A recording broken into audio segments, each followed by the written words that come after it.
Now, who are we talking about here? Who's this supposed to benefit? You know, what's the definition of disability? They're using the same disability as the Ontario Human Rights Code, and basically, it's pretty broad, right? I mean, the definition of disability includes all the sensory things, sight, hearing, communicating, all the physical stuff, right from no legs, fully paraplegic, quadriplegic, to, you know, back pains. But medical issues, psychological issues, intellectual issues, developmental issues, you know, from brain injuries to retardation to schizophrenia, depression, anything that impacts your ability to live your life on a daily basis in a, quote, normal way, right? So, you know, just having eyeglasses, if you have dim vision and you can put on eyeglasses and you're fine, then that doesn't really impact your life, right? If you have a heart condition, but that doesn't stop you from doing all the tasks of the day, then you don't have a disability. If you have diabetes, but you're still walking around, and it's not a disability. If you have diabetes and you can't walk anymore, or you lost your sensation in your hands, then you can't do your daily stuff anymore. It becomes an issue. If you have a back problem, which is the most common disability for seniors, and you can't lift your tackle bag, your tackle box, or your suitcase, you can't stand in a boat, a V-bottom boat, you can't, you have a hard time going upstairs, then it becomes a disability. And that's very common. Most disabilities are invisible. So, for me, it's pretty obvious. I've got this great-looking dog here. If I didn't have the dog, I know you guys are just thinking I'm just just a normal guy, right? But I like to think that. But most disabilities are invisible. And so how do you figure out if someone has a disability or not? You got to have some tact for sure, but the best thing is just to observe. And people will let you know what you need to know. What it comes down to, in hard numbers, 1 in 7 people in Ontario have a disability. For people over 65, it's 47%.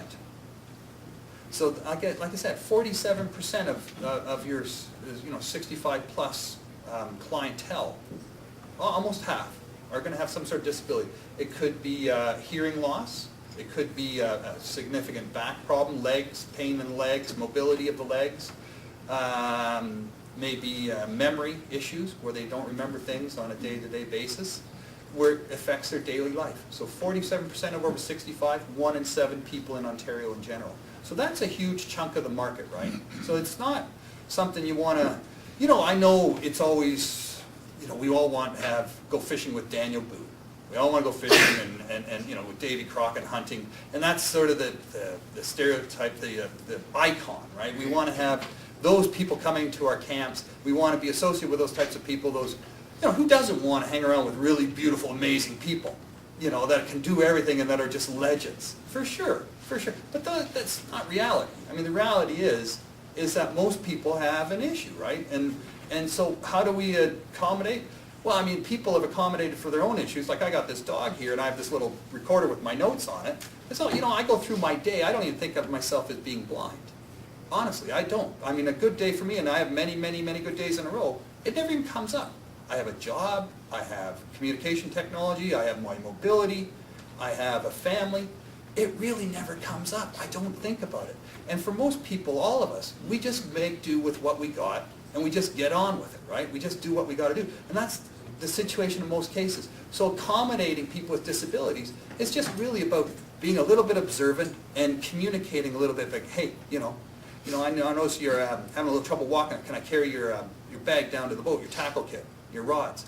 And just that little simple gesture of being sure that someone's there to carry their tackle box from the cabin to the dock every day and to bring it back at the end of every day can turn what could have been a really not very good experience into a very good experience. Making sure that installing some swivel bucket seats into the boat can make a huge difference in terms of back support, keeping the back warm. Putting in a flat bottom in the boat can make a huge difference in terms of someone's ability to stand and without having back issues, leg issues, pain issues. Simple things, just simple things, moving some of the bigger rocks out of the path, clearing some of the brush a little bit so that it's not hanging down in people's faces. You know, having your guides, maybe helping them tie on a hook, you know, and thread the hook without even being asked. Just start to do it. Just say here, and just you know, if some, like a lot of seniors have vision loss, right? So putting, you know, they quit fishing because they don't know how to put the line through the end of their the either hook. I mean, I use the tip of my tongue, but I mean, until you figure that out, right? How are you going to know? You know, you just think I can't do it, so I'm not going fishing. But if you train your guides, you know, hey, just do that. You know, it just makes it so much easier. Again, the barriers that this bill is intended to address are soft barriers. They're information barriers, attitudinal barriers, and systemic barriers. Systemic barriers are things like, you know, I don't allow dogs at my camp.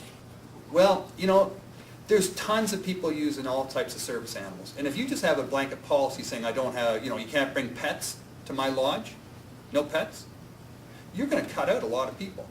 And you look at most of the campgrounds nowadays, they all have pet-friendly policies. I mean, they're putting in playgrounds for pets because they know everyone who RVs has a pet, right? Almost no one has a dog. You know, no one goes camping without their dog. It just goes. It's a common fact. I mean, I was at a camp, provincially run camp in Quebec a couple of years ago, and they banned dogs because they were someone was taking them out of the beach. That place was empty all summer. That ban lasted 1 year. So you know, that's an example of a systemic policy that, you know, I don't want pets. I don't want to have dog crap around my lodge, you know. I don't want dogs chasing around the animals, digging up, stuff like that. You know, yeah, but you know what? Most people keep their pets on a leash, and you can ask that, you know, keep your pet, you know, this is where I want you to take your dog to use the facilities. This is the dog rest area, not just in front of the cabin, but, you know, here's where people take their dogs. So, I mean, you can just communicate and come to some understandings, and then you stop preventing people who have service animals. And I mean, some of these service animals, kids with autism, that's one of the biggest growth areas for people with disabilities, is kids getting service animals. There's hearing ear dogs, there's guiding eye dogs for the blind, there's dogs to help people with psychological disabilities, there's dogs for people who have epilepsy, for seizure alert dogs. People in wheelchairs, people who have physical issues have dogs and animals to help them. So it's getting more and more the case. These dogs, they don't have harnesses necessarily, so it's not obvious like my dog. So you can't tell if a dog's a service animal or not just by looking at it. But you can ask. You can ask, hey, is that a service animal? And if the person just says, yeah, that's my red bone, yeah, he's my hearing ear dog, yeah. And you know, well, if it's just a pet, I mean, if it doesn't have a harness, if it doesn't have a harness or some sort of obvious handle on it, you can ask, say, well, you know, just bring a doctor's note or a card from the provider, whatever, some sort of certification. There is documentation that people carry with them to show that their service animals are in fact service animals, not just pets. Because some people, you know, will abuse it, like handicap parking permits, right? Some people will abuse them and take advantage of it because they just want to go with their dog. But, you know, that's up to you to decide how much you want to force it. But in certain situations, it may be a case. Like if you're having a small plane carrying an extra 100-pound dog, you know, are you going to charge for that pet? Or are you going to let the service animal go for free? Right? That's a policy decision you guys got to make. And if you're going to charge an extra 100 pounds charge to let someone bring their service animal like me, you know, that could be a make or break kind of situation. I jumped ahead here. Yeah, assistive devices. Now, this is another area where the policy gets into this, new regulation gets into assistive devices. You've seen this electronic here, you know, everyone's walking around with PDAs, Blackberries, smartphones, you know, all sorts of GPS devices. Everyone's getting plugged into electronics. There's all types of high-level technology that people use. And then there's low-level stuff like white canes, wheelchairs, walkers. So it's up to you to understand all the different types of devices that are out there. You don't have to become an expert on it. You don't have to maintain them. You don't have to learn how to use them. But just be aware that there are all types of assistive devices. So you want to be able to make sure that you have an understanding that these are how people use it. If someone who's deaf and has a hearing aid You want to know a little bit about the hearing aid, how it works. You don't yell at someone with a hearing aid, right? Because it's just totally annoying. If someone walks in with a hearing aid, you turn the radio off or turn it way down, because having a lot of really loud background noise is really hard on a hearing aid. People who are deaf can use phones, and you can have a relay system. So if you want to contact a client who's deaf, you contact the 1-800-BELL relay service. That Bell operator types in your message, and they read it over their phone, and they type back, and then the Bell operator reads you aloud what that deaf client just said. So there's tons and tons of different technologies out there that's making it possible for people with disabilities, all types of disabilities, to live lives, to overcome, the barriers, right? So just having a basic understanding of how things work and being curious and open-minded, really it comes down to that. Curious and open-minded and adapting. Someone's deaf. Piece of paper and a pen, great assistive device. A BlackBerry, deaf people love BlackBerries, right? It's text messaging. They were one of the first people to adopt BlackBerries. There's personal assistive devices, and there's ones that are provided. So things that are provided could be like a lift or an elevator or a ramp, things of that nature that are built in, that you want to build into your a TTY device for the deaf, one of these telephone cradles where you pick your phone, you put it up, you put it in the cradle, and now the deaf person can communicate directly both ways, either call you or you call them, or they can call out.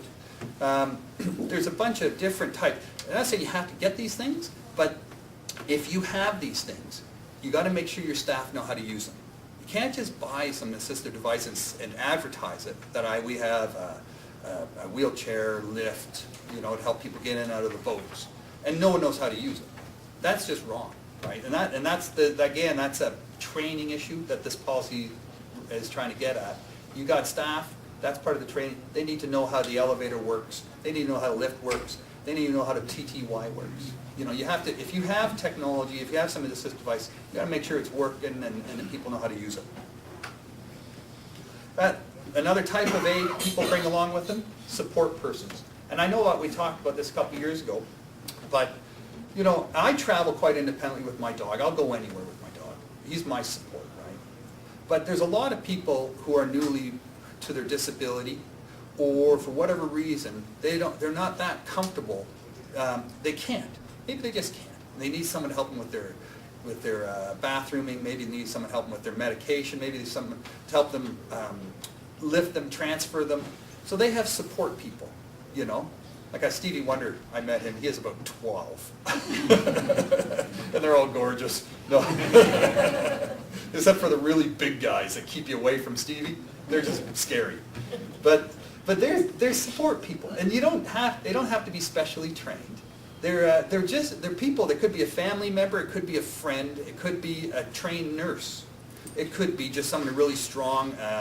There's all types of support people, and they're playing all sorts of different roles.